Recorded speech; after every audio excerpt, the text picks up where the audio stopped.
Okay, so this video is for help on homework questions from 1.6, and for the first questions 1 through 9, it's just a little matching game. And I don't love all the names they gave to all these functions, but it's just a way to get you thinking. So for example, this thing, the book is calling this greatest integer function, but we usually call it floor. So what this thing does is, for example, f of 1.1 would be 1, f of 1 is just 1, f of 3.7 is just 3. You just chop off the decimal, unless, so let's say f of 0 is 0, but f of negative 0.5 is going to be negative 1. So for negative numbers, you go down to the lower integer. If you have an integer, you just keep the integer. So the floor function doesn't change any integers. It just gets rid of all the decimals by pushing everything down. I think most everything you'll understand. This is a reciprocal. This is a cube. This is a square. This is an absolute value. This is a square root. So these are all things you know. This function, f of x equals c, this is a line, but it's a constant function. It's a special kind of line. Just like this guy is also a line, but it's a special line. It is an identity function. Okay? So you may think, well, I could say this is these guys are linear functions. That's true. But that's not, it's a matching question. So then they're asking for something a little different. Okay.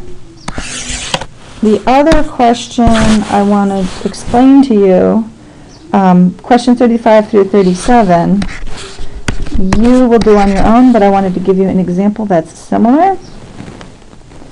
And the one I'm going to give you is, where is it?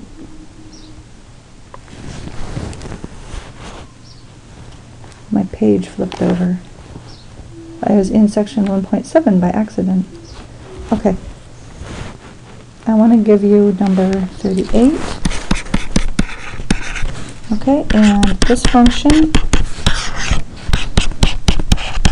looks like this: x squared plus 5 when x is less than or equal to 1, and minus x squared plus 4x plus 3 when x is greater than 1.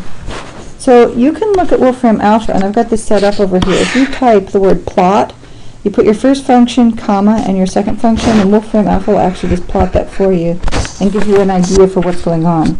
So you see this blue function is going to go from negative infinity up to 1, and it looks visually like the other function takes over. So it looks like they've matched it perfectly so that you can transition from one function to the other. And that's in fact what's going on, but you can't really assume that. But that picture is a great way to just get you going in the right direction, and that's how you know what's going on.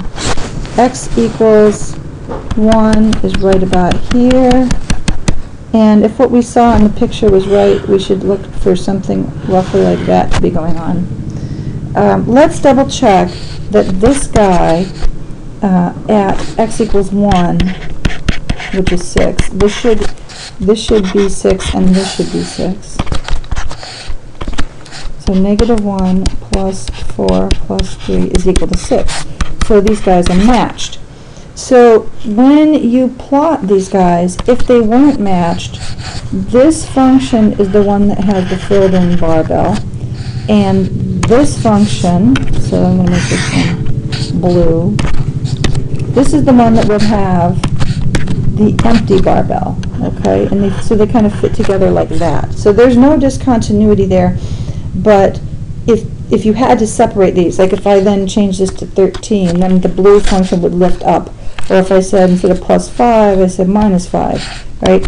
Then that red portion would drop down, and that little ball would go with it. But because they're meeting, then there's a continuity there. So those are the kind of questions you're asking when you build these composite functions, and I highly recommend, especially since we're doing them, we're trying to get through these questions on our own without being in class for the snow day, I highly recommend that you use Wolfram Alpha to get a good idea of what these plots look like. And then I say, hey, wait a minute, there's some stuff in here I don't know how to type. So let me just give you a couple more Wolfram examples. What if I wanted to plot square root of x? I can just put it in like that. That should work.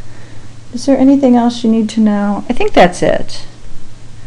I think everything else you can pretty much figure out, and if you don't know how, you can always just Google, like, how do I blah blah blah.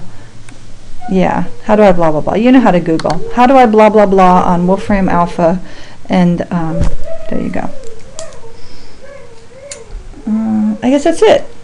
Hope you have a nice snow day.